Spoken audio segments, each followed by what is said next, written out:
Are we? We'll see if anybody jumps on. Let's set this over here for right now. Somebody jumps on, they will, they don't. That's what we're going to call the soft opening here. So let's see what happens, y'all. You can see the torn wallpaper over here. Okay.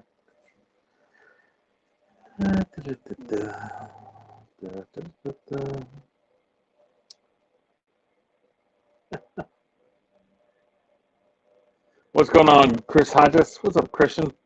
Christian, you have a link. If you show up, you show up. If you don't, you don't. Send it to your email. It's not really the kickoff show. I kind of made some mistakes in the old digitals there, typing on everything. So we're just going to go live for a little bit, and I sent some links out, and if they show up, great, and if not, then y'all get to listen to me talk the whole time. That's what I'm talking about. So what I'm doing right now is I'm watching myself talk, but it's kind of weird because you're like, this guy. All right. So, all right, college football. So we're going to start the season off. I think we're going to start August 23rd. It's the Wednesday. I'm looking like 8 p.m. Central Time. And so what I was thinking is we're going to change the format up this year. We're going to kind of run it like a football game, right? We're going to have a pregame. It's about a 5 to 10 minute segment. And then we're going to break it down by quarters, right? We'll have quarter one, quarter two, we'll have the 2-minute warning in quarter two. We'll have a little short halftime. Maybe have some fun stuff happen during that. You go quarter three, quarter four, 2-minute warning. End of the game, overtime. So I don't know, what do y'all think? I got to run it by Jude and Lindsay and Hunter to see, and Christian, obviously, to see if they want to do that or not. Does everybody hear me? I want to see. Hope so. We'll see. I'm going to turn it up. I don't know.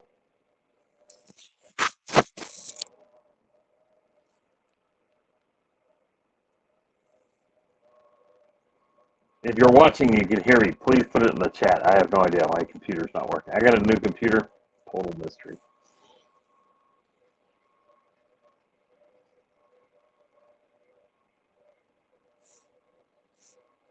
Uh-oh. Maybe y'all are just hearing me talk.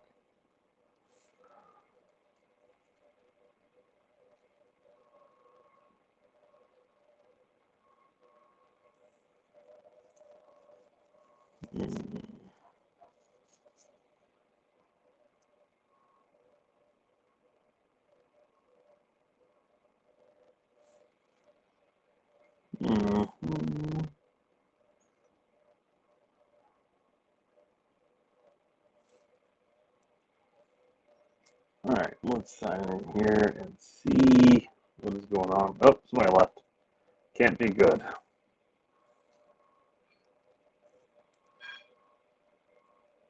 It's hard when you got nobody to talk to here. This is difficult stuff. The good news is 100% of this will not be saved. Sign in. Again, sign in.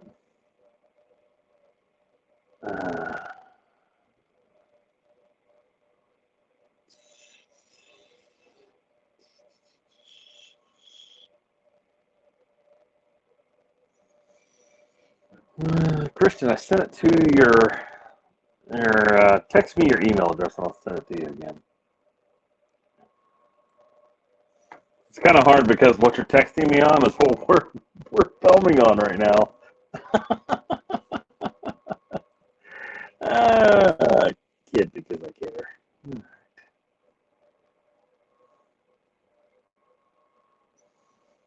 If I disappear for a second, it's because I've gone to let's see.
Can you hear me now? Can you hear me now?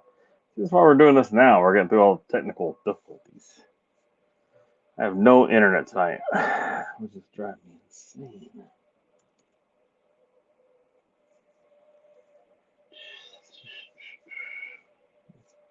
I have to throw like gang signs at the. That's the one I sent it to, Christian.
All right, Christian, try to find the link or try to find it real quick and see. Oh, I think he's there. Oh, Jude's here. Hey, what's up, Cass? What's up, man? I'm screwing this up by the numbers, so you gotta just bear with me. This was a sudden, caught me off guard, man. I got food in front of me. I hope that's okay. That's all right. It caught me off guard too. Luckily, the only person that's watching is Christian. Oh, it was Christian. I think it was Christian or Bocce or something like that. Yeah. Chris Hodges was here a minute ago. He goes, I have a link from April. Christian, I just sent this to you twice, bud. Check in your spam folder and see if it's there. You talk about somebody that looks completely different. Wait till you see Christian. Ooh. What's this format? What's that? What's our new format? All right. So this is what I was thinking. So what we're gonna do is we'll have like a pre-game segment where we'll come on. We'll have like a couple. Yeah, how you always want to like warm the live stream up before you get started. Right. And then we'll have the kickoff, and then we'll go through our quarters. We'll have quarters 1 through 4, and they'll probably be between 12 and 15-minute quarters. We'll have a halftime in between, and we'll have something fun in the halftime. And then we will have the end of the game, and at the end of each half, we'll have the 2-minute warning, where we'll try to cram in like some hot takes in 2 minutes. And that's then, awesome, dude. And then the end of the game, we'll do like an overtime where we just kind of like break it down. So we should pick like at those 2-minute warnings. Do you watch Colin Cowherd? Or I have. I mean, obviously, I told you my story about booing Colin Cowherd. Oh yeah, that's right. he like. Usually at around the 30-minute mark or so of his on the hour, he'll be talking a little bit, and he'll be like, because I think J Mac's his new co-host, and he'll be like, and J Mac with the news, and he gives like a little quick like, what's a hot take right now going on? I think that's a great idea.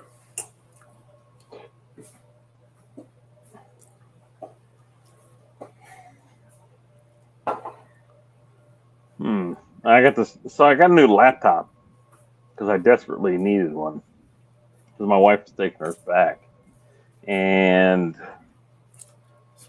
it's a little foreign to me. I'll say that. I'm just a little, taken back by it. You're on the laptop right now. The link I got. No. I'm on my phone right now. It's the only way I can make it work. I was like, ah, shit! I committed to something. Now I'm really stuck. But no, it's all good.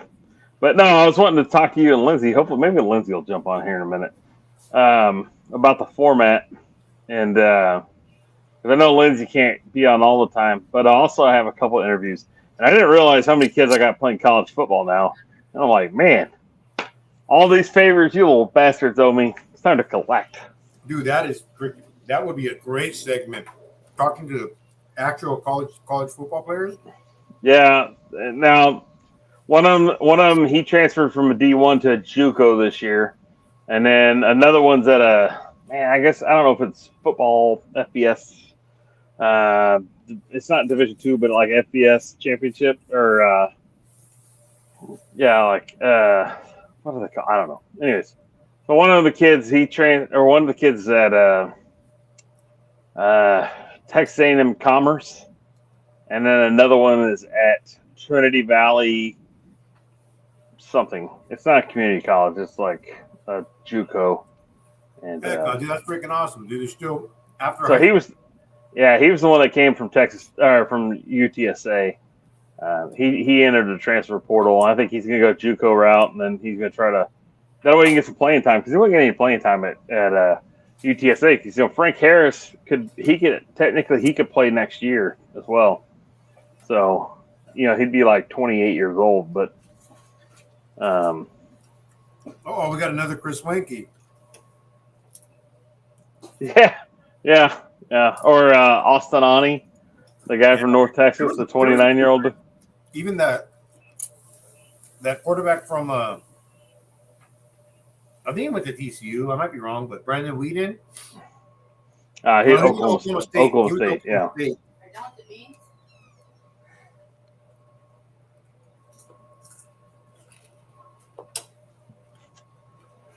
But I texted him. He won't answer the call. You have to text him if you want to get a hold of him. He could be eating dinner right now too. Yeah, sorry about that. It's all good, man. I was eating fruit snacks. I was sitting there trying. I didn't know if it was working or not. I had no clue. I was just guessing. But it's like Bob Ross. We're just having some happy accidents here. No, but I wanted to see what y'all thought about that format before we changed. I like it a lot, man. I think that's a great idea. And then it'll probably transition the show smoothly. Yeah, and I was trying to see about maybe we just keep the show at try to get into that hour and that 90-minute mark. You know what I mean? Where we try not to exceed 90. Now I know the first couple weeks we're not gonna be able to do that. That's not realistic, but I think we can get there. I think it's possible. So we'll just have to see what happens. Instead of all four of us,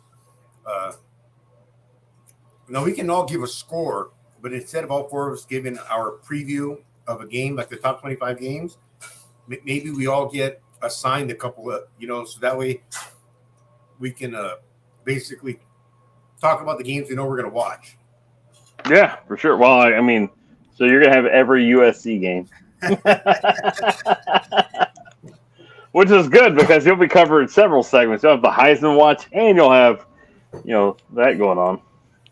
Yeah, there's some teams. I like to watch Wisconsin, Alabama, Florida. There's a lot of teams I'll watch. I just like college football, man. Yeah, hopefully I'll get to watch quite a bit this year. Just depends on. Are we doing Wednesdays and Saturday nights? Yeah, my thought on it was we just we do the same. I love the watch alongs on Saturday nights. Those were the best. That was my favorite part. That was really fun. Because I'm older and I don't really have much of a life, so me just sitting around watching college football, it's man, it didn't get any better than that. Shoot, I'd rather do that than anything else. We're gonna give a shout out. What's going on, Raging Cajun? How's it going, bud? Hey, Blake, Raging Cajun, last year's big winner. What's going on, man? If I wasn't watching it with you guys, I'd be watching it by myself. So I'd much rather watch it with you guys. Yeah. Well, maybe we won't get the stream took down 2 or 3 times this time. Yeah, I know. There's got to be a way we can do that. Yeah. Especially with the NFL being on YouTube now, but I don't know. We'll see. Well, this radio station in town that I listen to all the time, sports radio stations, they're Yeah. kind of they're reducing their staff size, and they lost the Longhorn the rights to stream to carry the Longhorn sports, and um, they lost the ability to broadcast the Longhorn sports, so they had to reduce their staff by like 2/3, right? And Oh, then yeah, that's a big hit. and then they're going primarily on their streaming app.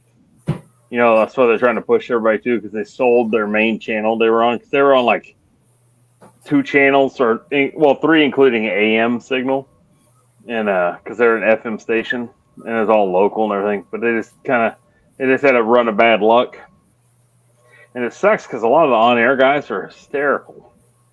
And I've been listening to these guys for shoot as long as I've been working on cars. Like 27 years plus. And now I'm like, man, this sucks. Raging's sitting down at Texas Roadhouse about to eat a nice steak. So what state is Texas Roadhouse in, Raging? Are you here in Texas? We've got one in... I have to take a guess. Well, no, because they're kind of like everywhere, I think. But, no, Texas Roadhouse is pretty good. We have another place over here by the house called... maybe it's like Texas Land and Cattle or something like that. And it's pretty good. It's not bad.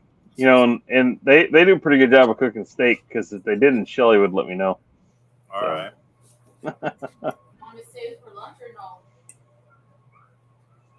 But here, it's in Tupelo, Mississippi. You're close enough. You got to go. You need to go. Isn't that where Clay Coon lives? I don't think he lives far from there. I looked at where he lived one time because I was going to go to the YouTuber subscriber meetup thing. Oh yeah. And it's close to Tupelo, but I don't think it's like super close. Maybe that's where his shop is. Yeah. What is that town he lives in? Oh man, I'm drawing a blank. He lives in like a little bitty town, like little bitty. Right now, I don't have my phone. Yeah, I gotta write down what you were telling me a minute ago, Jude. What were you telling me about the report? The break, the updates. Yeah. We all pick a few games instead of all. Yeah, we all pick a few. I'm just making notes right now because I'm sure we'll have what YouTube channel goes out and has a meeting about their format in front of everybody. Yeah, we're talking about everything right in front of. What do we got watching right now? We got 3 people in the chat, which is probably more than we had last year. No, we're gonna do. Tomorrow's August 1st, so we're on the home stretch. I am gonna be really, really, really pushing this. I'm gonna tag all kinds of. I'm gonna tag local sports stations around here, the local guys, not the national guys. And I'm just gonna tag the local guys to see, because they see it when you get tagged, you see it. So the national guys are probably getting tagged by everyone. Local guys probably aren't getting tagged by as many people. So they might say, "Oh, what's this guy? He's tagging me every week for White Rice CFB." Well, some of the local guys I got around here are out of work right now, so you never know. We might be able to get them to come on. Very true. I got nothing else to do. Let me go talk to the teens of people. Especially if they were working for ESPN. No, this was an independent radio station. It was pretty cool. Okay. There is an ESPN affiliate in town, but they only have one local show. Oh, actually, there are 2. One's a show that comes on at like 10 or 11 o'clock at night, and the other one's a midday show. But there's no morning shows. And then the channel that acquired the Longhorn broadcast rights, they don't even have any local programming on the show. But the thought is that a lot of the guys are going to hop over there and do the local programming on there. But, yeah, they don't have any – all their shows are all national shows. So But the station I listen to, they're going to pick up. They're going to have a morning show that's a 5-hour morning show, and they're going to pick up Jim Rome, and then they'll have the Rich Eisen show after that, and then they'll have like a local show to end the day from like 5 to 7. But I was kind of excited about getting to listen to Jim Rome again. You know, like we live in the days of streaming, so you know, like. Well, when he left Fox Radio and he went to CBS Radio, I've only ever heard him a few times, and it's only when I'm in the Palm Springs area because Palm Springs has a CBS affiliate out there. Gotcha. They're about 50 miles from me, give or take. They say there's a Riverside affiliate, which is close to me, but I can't get reception on that channel. I missed the. What's the one where all the guys call in and the best take wins? Like the one he used to do it on Good Friday. Yeah, he does that all. I thought he did it every show because we had a guy from Austin. It was Otis from Austin, and so Otis from Austin used to call into the local show. And there was this lady that worked for one of the other because it was like a cluster of radio stations that are all grouped together. You know what I mean? Like it was like they're. You know, like they worked for Clear Channel at the time. So there was like a country station and a rock station and a hip hop station and then the sports radio station. And this guy would call into the sports radio station on this, they had this morning call-in segment called The Blitz. And he was like, this is Otis from Austin. There ain't nothing finer than Ann Hudson's ass. About 20 years ago, we got this local station in Ontario. I was living in Ontario at the time. It was called The Muscle, 1510 AM. And they didn't have any syndication. Everything was local programming. And I used to listen while I was at work. Where I was working at the time was this medical gas company, and I was doing maintenance on cylinders, trucks, everything that was there. But the local show that came on, I would listen to. They would have a trivia contest every day. And I won. There was a new brewery when microbreweries were just getting big that I won, $50 gift cards to a few times. I won T-shirts and stickers and stuff like that, which was pretty cool. But you could only win, I think, once every 2 weeks or something like that. So I would win. I would give my buddy Samian the right answer, and he would win. So one day, another guy that works with us, we gave him the answer, and he won. So he was all stoked. He went and got his T-shirt and his stickers and all that stuff, the gift card. So a couple weeks go by. I said, hey, man, it's been a while. You can win again, right? And he's like, yeah, I can win again. And he's like, give me the answer. So the question was, who has the most hits in Major League Baseball ever or something like that, right? It was a baseball question. Totally. I know the answer was Pete Rose. Totally a baseball question. So I give him the answer, and I tell him, hey, man, it's Lawrence Taylor. Go say Lawrence Taylor. So he gets up there, and he's on the phone. He's like, oh, hi. He's like, how can I help you? He's like, oh, I want to take a guess at the trivia contest. She's like, all right, what's your guess? He's like, is it Lawrence Taylor? And the host, she goes, no, sweetie, it's not Lawrence Taylor. And then he says it again, like if she didn't hear him right, he's like, Lawrence Taylor. And by this time, we're all rolling. But we didn't realize, or remember, think about it. There was a 7-second delay. So when we're laughing, he had already walked up to us. He's like, you sons of bitches, I can't believe you did that. That's great. Lawrence Taylor. Yeah, he's talking to someone who needs to be talking to like that. Man, that's great. Awesome.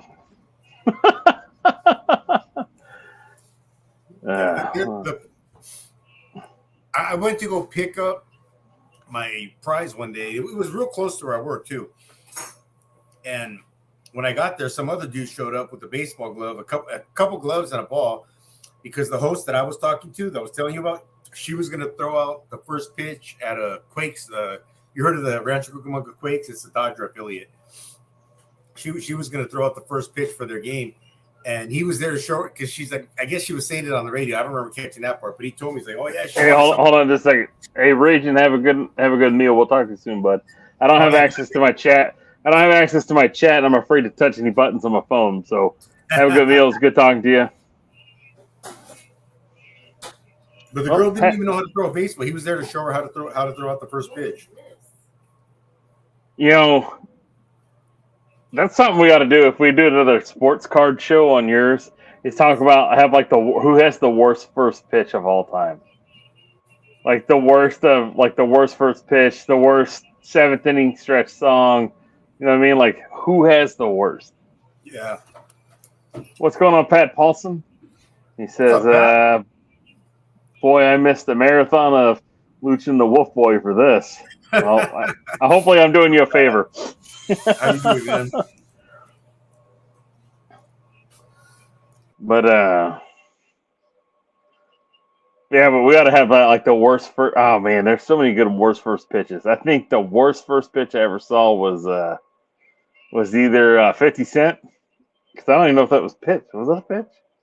Or I think Doc Rivers had a really bad one whenever he became the coach of the Doc Celtics. Rivers? Yeah. Oh man. It was not good. Because he's like, I got outdone by George W. Bush. Like, well, George W. Bush played baseball. Like, come on, you know. But I think it's some bad ones. We can do the worst national anthems too. well, I mean, Roseanne's definitely on the top of that one. But then we had to go with Carl Lewis. But that was a hockey game, I think, wasn't it? Yeah. What's the greatest national anthem you've ever seen? Because I know the two best I've ever seen, but I'm gonna say I'll let you go first. But what do you think the two best national anthems are? My favorite was a Super Bowl, but it's not the Super Bowl you're thinking. I don't think. Billy Joel killed it in like the early '90s. It might have been like the Giants, Bills, or something like that. And he just sang a fantastic. He didn't try to change the pace or change the tone. He just sang a great national anthem. I always thought that Whitney's Houston's national anthem was the best. It's great. It's up there. Until this year, like, holy shit. I was like blown away by Chris Stapleton this year. I was like, oh man. Yeah, that was a good one. That was unreal how good that was. But and not because of all the guys crying, but yeah, that was a really good one. But and then like the halftime shows, I've never liked a halftime show, like ever. I hate the halftime show. First off, I'm sure there are people who want to see the artists that they're putting up there, but I'd much rather see a rock or a country band. I'm tired of these hip hop shows. Yeah. I mean, what I don't like is whenever they put 15 artists together, and it's like, oh, we got Willie Nelson and Snoop Dogg and you know, like Belinda Carlisle. Like, I mean, like, come on, that's too much. It's too much. You're taxing my limits here. I didn't even see Fauci's pitch passes. That was a pretty horrible one. I thought he was kidding. We could look up on YouTube like horrible first pitches, opening pitches, or whatever you want to call it, whatever they're called. Yeah. And we could show one a week, you know, or two a week at the very beginning, and have whoever's watching vote to see which one's the worst one. Michael Bolton at the Yankees game. Anyone and share. Oh, man, that is funny. That is funny. Let's see. What else we got? I got to keep checking the guest tab here because I'm afraid that I'm going to like miss Lindsay or Christian. But Christian said the link wasn't working. But I sent it to him, and that was the exact email that he sent me. I just told him to check his spam folder because I thought that's where it was, the spam folder. So.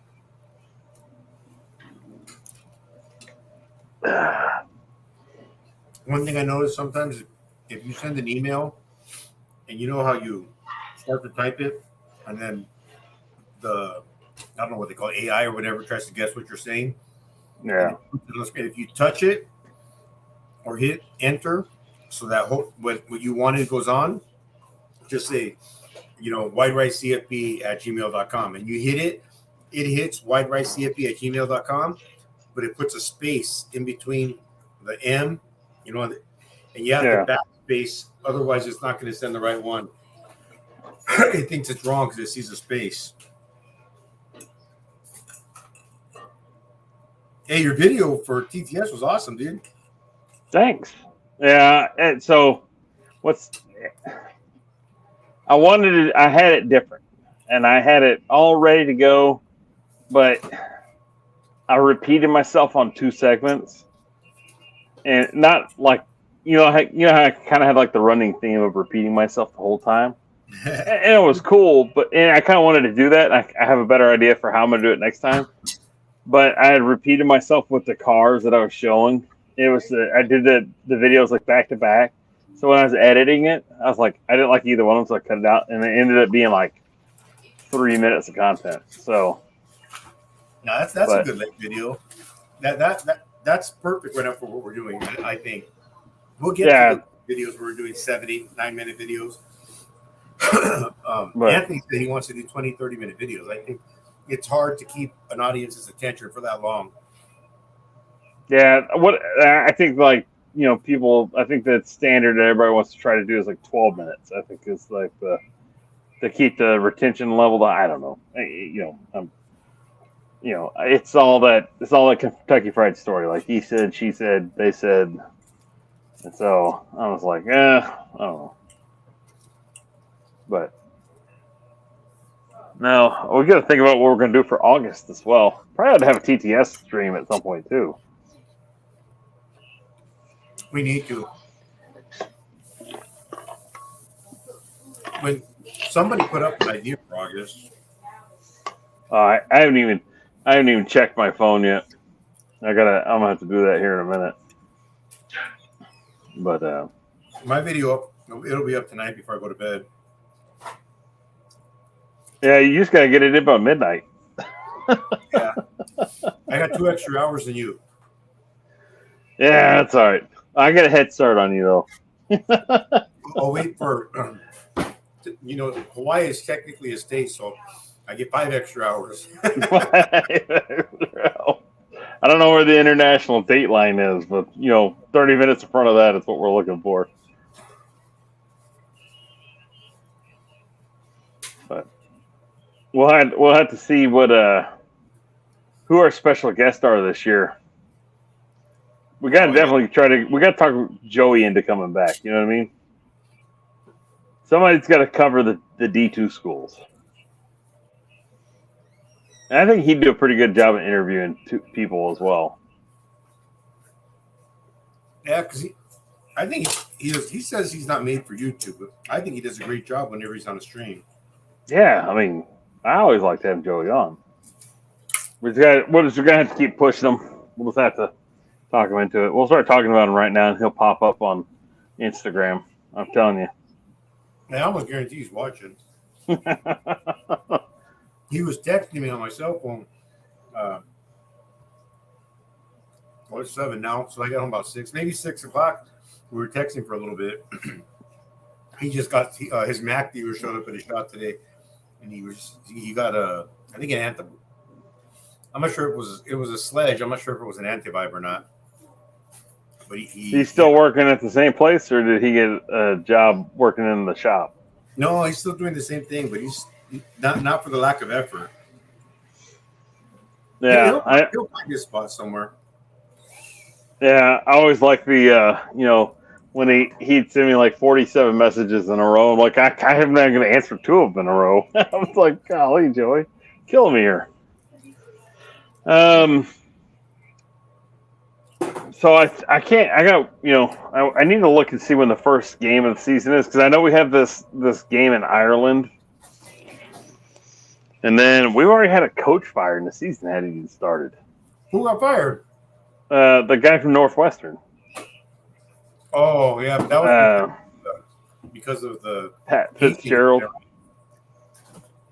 Yeah, So, it's hard to say, what's going on because, you hear conflicting reports, but definitely, for a team that went 1-10 or 11 or whatever they were, whatever last year's previous record was, kind of.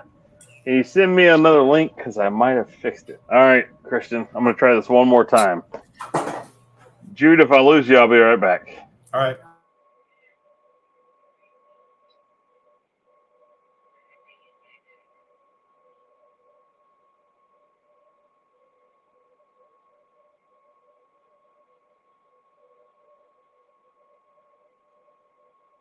All right, I'm back. Can you hear me? Nope. Matthew. Oh, okay, man, I got nervous for a second. I'm like, I can't hear you. Shit.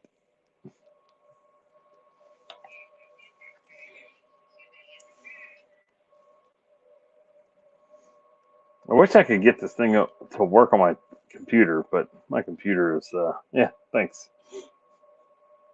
Pat Paulson's like, what? Here's a tip. Pepsi Zero. I don't think it tastes as good as Diet Pepsi, but when they don't have Diet Pepsi somewhere, I'll get it because I think Pepsi Zero tastes all right. But this Pepsi Zero Wild Cherry, it sounded good. I was like, oh, that sounds really good, but it's not.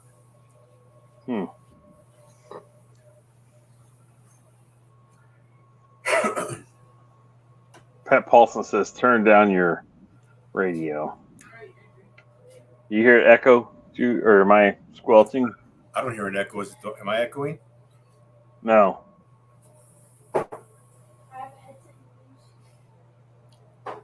Wild Card Line, you're on the air. I think it's like a radio show. Oh.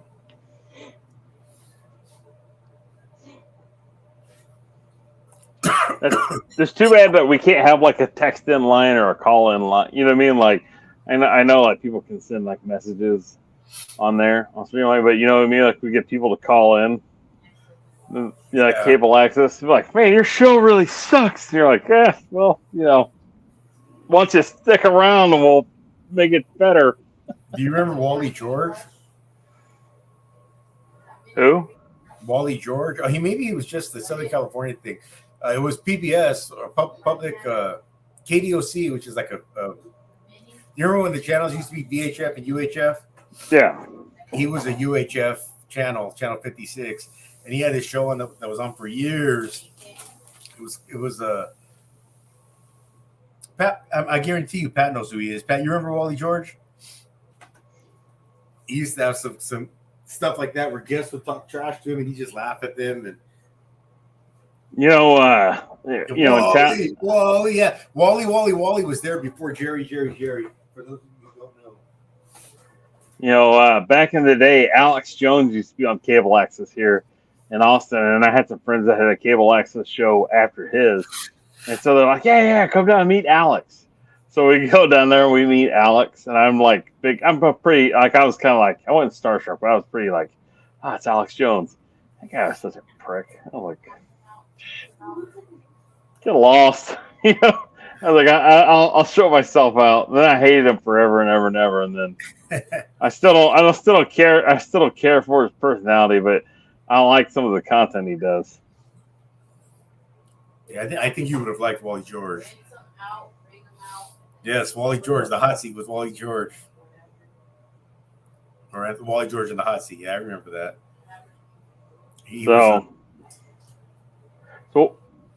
So, all right, Chris Hodges, thanks very much for stopping in, man. I know it was like last second, but we appreciate you hopping on and hanging out with us for a few minutes.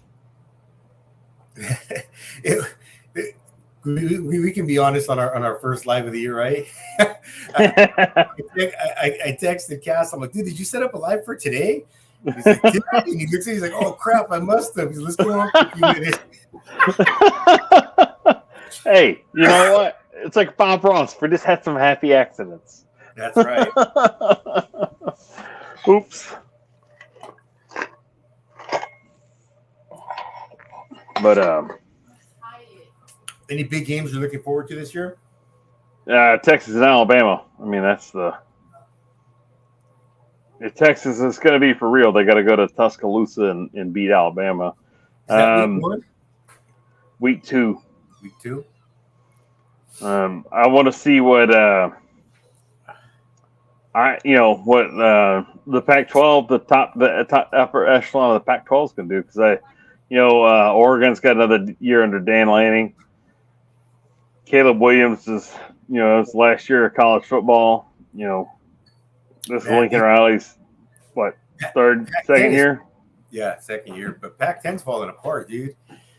Colorado went back to the Big 12. Yeah, but the top of the Pac-10 is going to be good this year. I think it will be. The bottom is with their coach. Yeah. But we took in the transfer portal. USC took in a bunch of defenders. Hopeful and skeptical at the same time. I'm hopeful. Hopefully these dudes are studs. They just wanted to come play for Lincoln Riley, playing on the West Coast. But I'm skeptical because a lot of times transfer portal kids are kids that couldn't get playing time where they were. Yeah. Yeah, they're there for a reason. Right. So, yeah, that's the fear whenever you live in the portal. Sometimes it's good and sometimes it's not that good. But, it's just one of those wait and see things. As far as if I break it down, like the SEC, the top of the SEC is going to be Georgia and Alabama and probably Tennessee.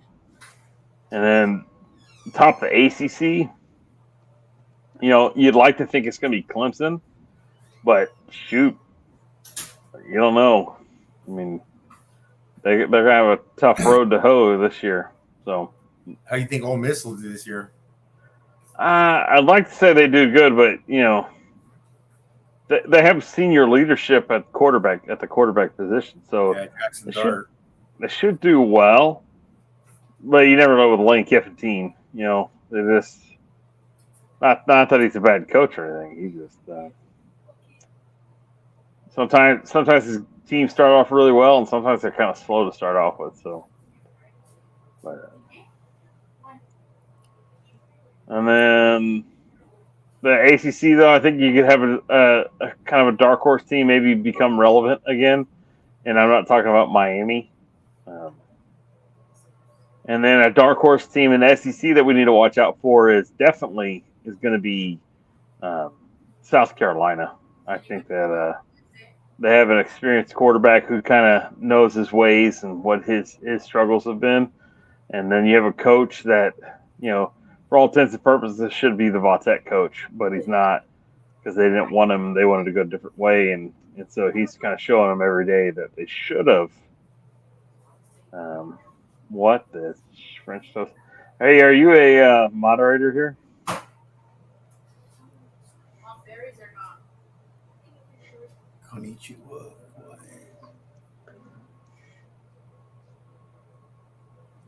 I don't know. I have a feeling that we're gonna have like a Russian sex theme coming up here in a second. Oh, I hope not. We'll keep kickoff. Konnichiwa. All right, that's well, Pat Paulson's a moderator. He'll watch that one for us for a second. Domo arigato. Like that song where they're like, Mr. Roboto. Yeah. Mr. Roboto. But yeah, I think a dark horse in the SEC could be South Carolina. Now they're going to go undefeated. No, the SEC is too tough. You're just going to get bit. The bottom of the SEC is going to be interesting, though. I think you're going to see. I think you're going to see Florida in the bottom with Vanderbilt and Missouri, and I think you could see.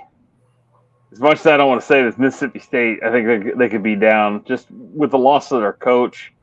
It's just a real tough thing for them to overcome. And LSU is going to be strong. You hope so. I mean, but the quarterback play is going to be just the number one thing that's going to be the either up or down for LSU. So, and then we go into the Big Ten, and I guess Jim Harbaugh is going to be suspended for 4 weeks. I heard But- that. What happened? Was it a recruiting thing or It was contact deal from within the COVID lockouts or whatever. He was recruiting kind of heavily. Is what it is. This is the way I look at it now. You want to win. You really want to win. We can't have that. Like nobody else wants to doing it. You know what I mean? Like everybody goes like, "Oh, he was cheating. They were paying players." I promise you, when you have one finger pointed forward, you have 3 others pointing straight back at you. 100%. So, like Ohio State shouldn't be crying about this either, because it's like one of those deals where, it just is what it is. Like they're just the ones that got caught. They're not the only ones that were doing it, right? If you think that nobody was paying players before this NIL business, you got to be out of your mind. Because I know for a fact. I'm not going to spill the beans on how I know this information, but I know for a fact. So I'll tell Jude in the back stream. I may have already told him about that, but like I knew of one Division I prominent university, how they would pay their players, because I talked to one of the players that played on an opposing team. Oh man, he laid it out, and he was like, "This is how they do it." So I was like, But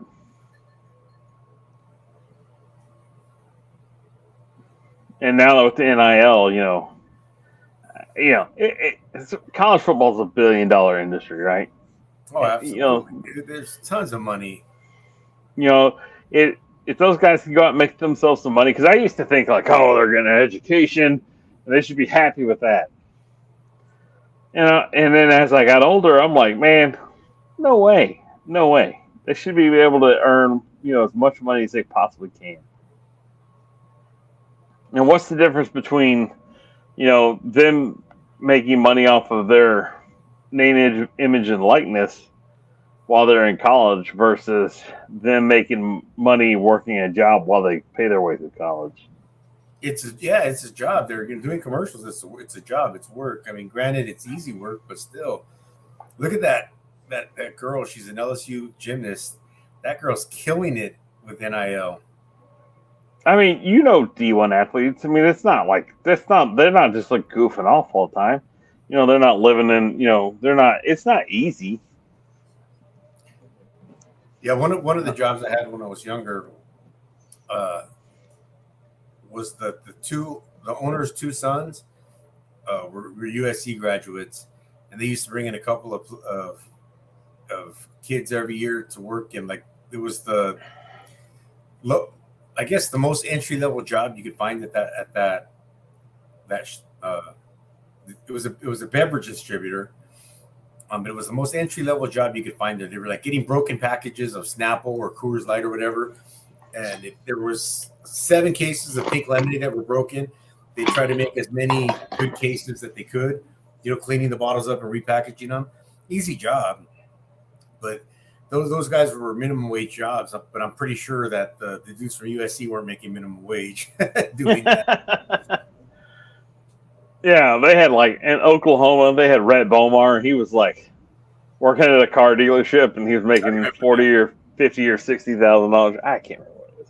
The whole deal is it's like, it doesn't matter. I mean, these guys are going out and they're sacrificing their bodies for this job. I mean, it's a job. They treat it as a job, so they should be compensated for it. And whether the top guys make 1 million times more than the bottom guys on the team, that's good for them. That's the reward of luck and hard work. If Caleb Williams gets Joe Theismann, in the second game of the season next year, all that money that he has to potentially make, it's all gone. You may as well let him do some NIL stuff and make some money now. Yeah. Cal Worthington in his dog spot. Go see Cal, go see Cal, go see Cal. But No, I don't have a problem with it. You know what I mean? Like I used to. Like I'm like, oh, it's all about, this or this or this. And then I worked, the same job for 27 years. I'm like, dude, I am wore out. My body is literally breaking down. I wish I had paid myself more. You know what I mean? I wish I had made more money. So those guys do it on an accelerated pace. They go out and thrash their body. Of course, sure they should make that money. But the problem is a lot of those guys aren't going to retain it. They, Did you, did you see where NFL running backs on average make less than NFL kickers? yeah, It's crazy. That's one of the most rugged and tough positions to play. I mean, they're getting hit, whether it's running the ball and getting tackled or blocking for the quarterback, or whatever it is. They are getting hit on every single play, and they're so undervalued. So here's so I hate the way they do the rookie contracts. I think rookie contracts are horrible, right? And we'll hop into NFL here for just a second. So the rookie contracts, these guys are signed. Some of them are like 4-year deals with options to a fifth year, and it's they're making like scraps on this deal. I think that all rookie contracts should be no more than 3 years in the first round, maybe in the first 2 rounds, and then from the third round on, it should be a 2-year deal. And I think it benefit both the players and the owners because the players could go and they could work their way into a big deal for their second contract, and then the owners aren't just committing 4 years of salary to or this big signing bonus or this all this money to a first round pick that they've never seen play pro football. That's kind of my thing. But also I think that the teams should have a higher salary cap. There also should be more guys on every team. They're playing 17 games now. Uh, I think that they're just but the players don't negotiate this stuff. They have the worst players union in any pro sport. Like basketball has the best, football has the worst. And when I hear Demore Smith talking, it's like, oh, we're gonna play hardball with these guys, and it's like first offer, they're like, oh, sounds good to us, we'll take it. Like seriously. Yeah, basketball is crazy, man.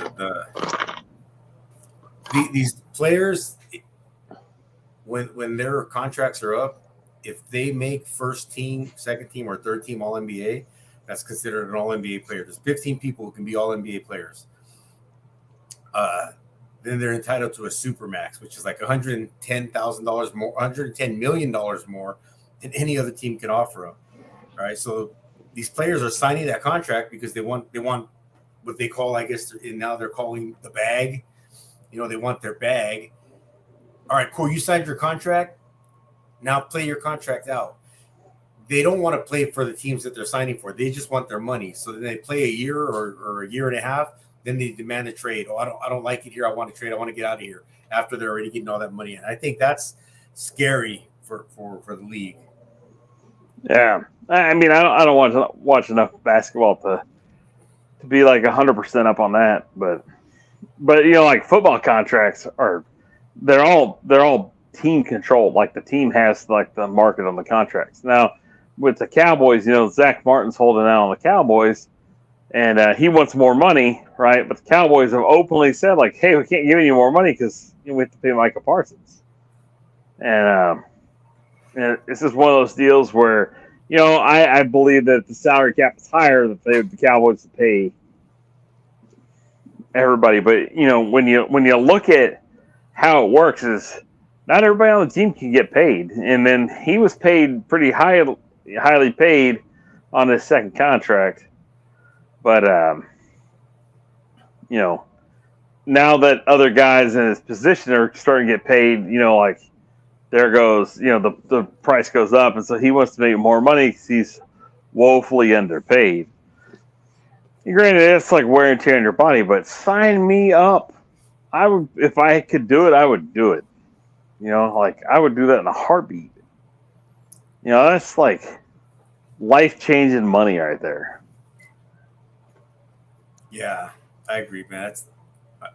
life changing. Like, sure, you're beat up and you're wore out, but guess what? I'm beat up and wore out right now, too. So, you know, it's not like I sat in front of a computer for 30 years and, told people what to do. I was up on my feet moving, but who knows, right? Yeah. So that's why I think the guys, they should get paid, because you never know what's going to happen whenever you go to the next level. The other thing is I hope the money gets good enough that guys will stay, because they're like, well, I could stay at my school of choice for another year before I have to go. And my options are go to the NFL and not make as much money. Like Bijan Robinson, he's going to make, like, his contract is like $13 million or something like that. They were talking about him possibly getting a $15 million NIL deal to stay for one more year. Hey, guess what? NIL doesn't take half of your money like the NFL does. So, That's a lot of money. Yeah. So who's starting for Texas? At quarterback? Yeah. Yours is. Yeah, it'll be yours. You think he'll finish the year starting? Unless he gets hurt. If not, the name you need to listen for is a guy named Malik Murphy. Oh, not Arch, huh? Now, Arch is going to redshirt this year. He's going to sit out. So I watched the spring game, and he's good, but he's making a transition from high school to college, and he's just not. It just takes a minute. You know what I mean? Like, nobody's good day one. Like, even Caleb Williams, he had a first good couple of games, and then, he had to kind of, once everybody started figuring him out, he had to kind of take that next step. And then he got to play behind the guy, too, for part of the season. So, everybody's got to kind of go through that transition period. But yeah, that's true, man. He'll play, but if anything happens to yours, the guy that's going to come in is going to be a guy named Malik Murphy. That'll be the name to watch for on that one. What grade is he? Is he a freshman or a sophomore? I don't know how he's classified. I think this is his third year on campus. Okay. Maybe it's his second, but he was injured the first year. And then last year he was behind Hudson Card. And now Hudson Card's at Purdue. So Malik Murphy's the backup. But Ewers looked good in the spring. I mean, he looked sharp. And the defense that he was playing against wasn't a bunch of Joes. It was pretty good defense. But, they got a lot of playmakers, but the one thing they don't have right now is a proven run game, because their two best running backs are playing in the NFL. So, what they're going to have to look forward to is a running back name that you'll hear to start the season will probably be a guy named Jonathan Brooks. He's a big kind of thump back. He'll remind you a little bit of Roschon Johnson, but he likes to. He's got some good speed, but he's a bigger guy, so he doesn't mind delivering the pain. You know what I mean? Like, he'll bring the pain. And then another name you might hear is Jadon Blue, and he's a little bit smaller, maybe in height, but similar body type, but home run speed, like definite home run speed. And then they have the Cedric Baxter. He's the number one running back out of the state of Florida, and I think he possesses that home run speed as well. So it'll be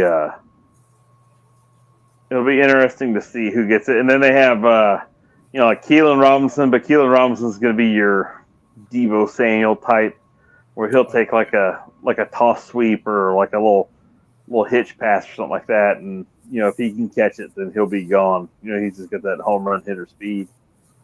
And then on the wide receivers, obviously you'll have Xavier Worthy. He's going to be they're just straight pure. He's the fastest guy on the team. There's nobody faster than Xavier Worthy. He's also going to return punts. And then they have another guy that signed last year. His name is Isaiah Nair, and he was a transfer. He got hurt, But this year he's back, and Isaiah Nayer's one of those ones where he's got good speed and he's a quick dude. And then they've got some other good guys like Jatavian Sanders. He's the tight end. Jatavian Sanders, if he has a good season, he'll probably be a top 2 round pick. He'll be a day 1 pick, whether it's in the first round or second round, or a day 1 or 2 pick. He'll be a first round or second round pick, something like that. Just big physical, can block, can run, best hands on the team. And then they have some other guys that come in that are doing pretty well. So, and then they return all 5 starters on offense, and they're not like sometimes you hear that you're like, well, are they any good? But these guys are all, they're all good. So, and then the defense is the only thing they're kind of missing on defense is probably that edge rusher on one side. But they kind of have a plan, I think, how they're going to attack on that one. But the middle, I'm excited for week 2 now. The middle of the defense. So this is what you need to watch. And so I went back and I watched last year's Alabama game tape, and Texas' interior defensive line annihilated Alabama's offense. They absolutely shoved Alabama around. Alabama was getting destroyed up the middle. What helped Alabama out a ton was Bryce Young, right? But it's not like Alabama scored a bunch of points. Alabama just was real fortunate with Texas starting quarterback being out and the backup quarterback only being on one leg. Wasn't it like 22-20 or something like that? It was like 2019 or something like that. It was razor thin. But go back and watch the film and tell me that Texas' interior defensive line wasn't just absolutely destroying Alabama. And I watched it. I was like, oh my God! I couldn't believe it. Texas has only gotten better on the interior defense. Texas looks like an SEC team now. Steve Sarkisian's always talked about he wanted the large humans. These big. But these aren't just big guys. These are big physical guys. Like you have Byron Murphy and T'Vondre Sweat. And I mean, like, these guys are just monsters. Alfred Collins, they said that Alfred Collins has worked his butt off. And if he makes that next step, you're talking about a guy that's going to be a first-round pick. Because he's this big, freakishly fast and strong guy. And if he just puts that, that want-to attitude in there, like where he's like the cock of the walk, I mean, he's going to be unstoppable. But he's going to be playing next to guys that are just as good as him, you know what I mean? Or, that bring that, they're going to have to, I don't know how you're going to block all of them. And so it should be a really good season. Like, should win the Big 12. That's the goal, is to win the Big 12. And then past that, it's kind of how the football gods play out, because Michigan's going to be good this year. USC is going to be good this year. Ohio State, I think, is going to be good this year. Notre Dame, what do we do about Notre Dame, right? I mean, like, are they really just a quarterback away? Because they got him now. Because we all know that Sam Hartman can play.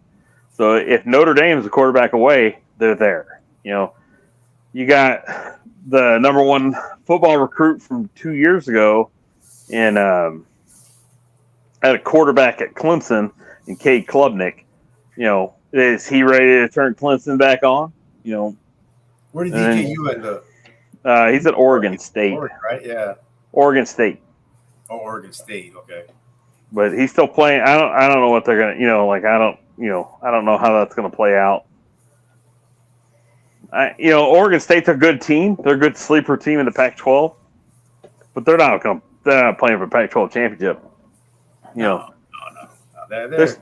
They might get an upset over one of our top 20 teams or something like that. But if they go 7-5, that's a good season for them.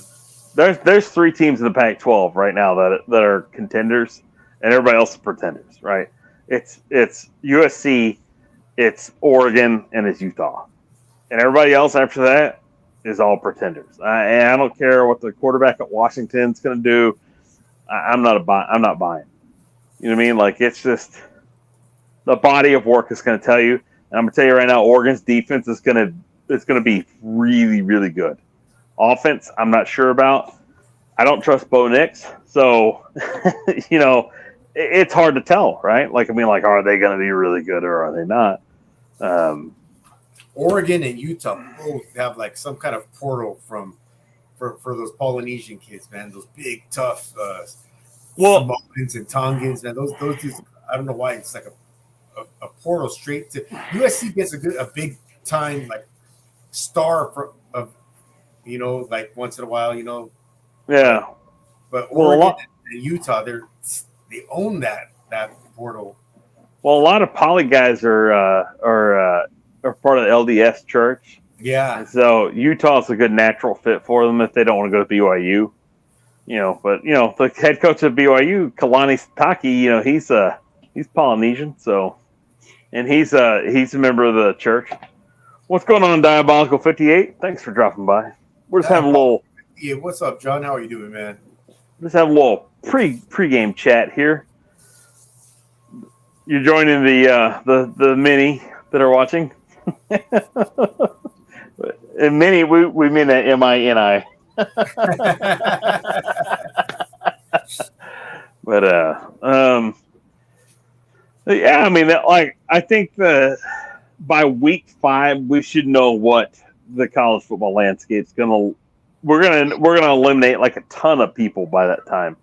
This is gonna be a massive drop off.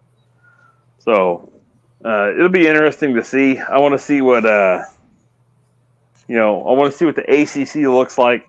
Like, do I believe in Miami? No. Do I believe in anybody past North Carolina and Clemson? Not really. Notre Dame is Notre Dame. They've got Sam Hartman now, so it'll be interesting to see. Are they just a quarterback away? Because, their head coach is a defensive guy. The defense is going to be good. The Big 12, TCU doesn't have a starter returning on offense, so I think they're gonna go through some growing pains. Sonny Dykes, a good coach. As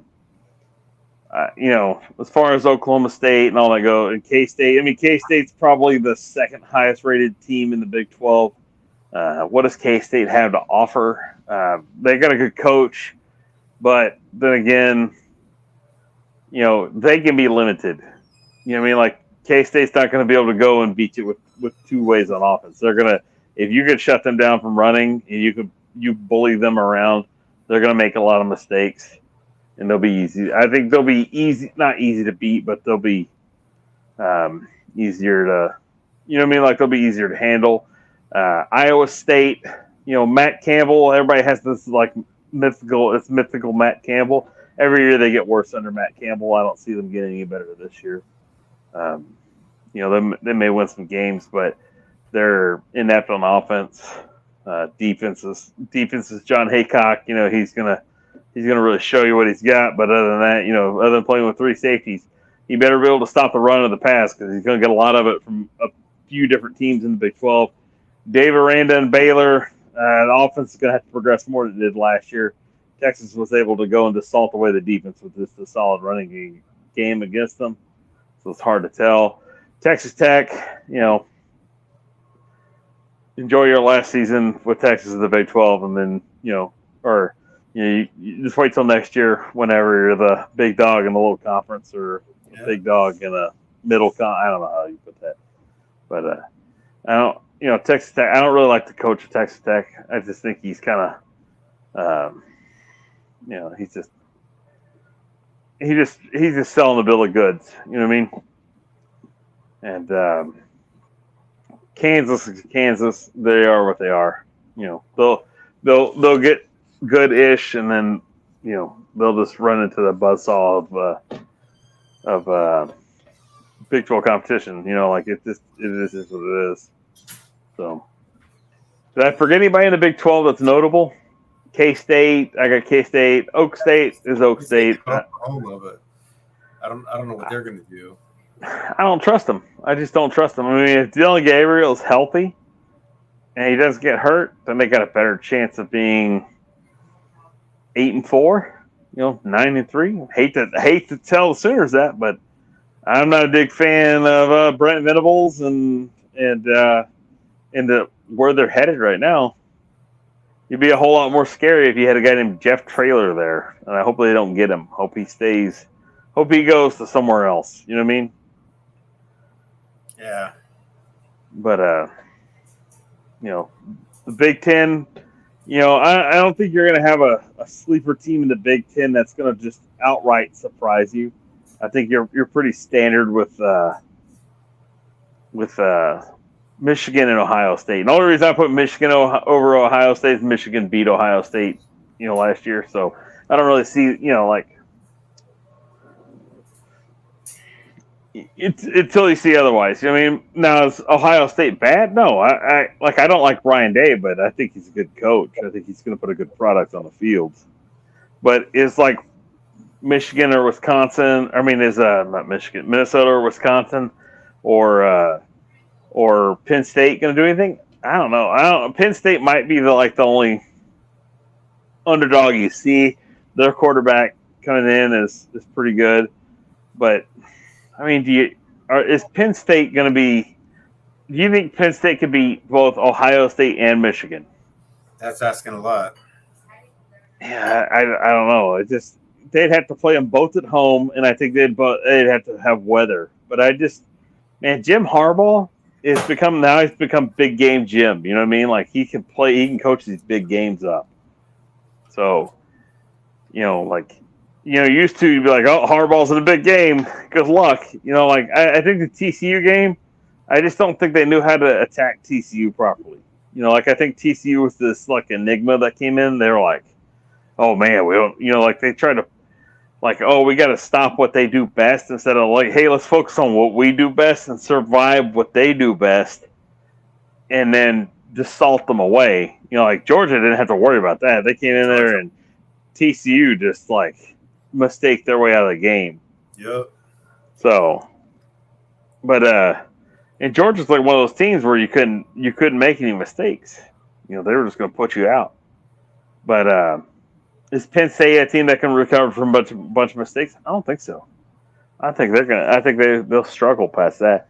Is Michigan going to be a team that can survive a bunch of mistakes? What about Michigan State? Man, I don't trust them. They didn't do worth a shit last year. They have not Carl Durrell. They have I can see his face. I just can't think of his name. You got a good coach, but the fall off from year 1 to year 2 was bad. It was real bad. So do I trust them? No, not at all.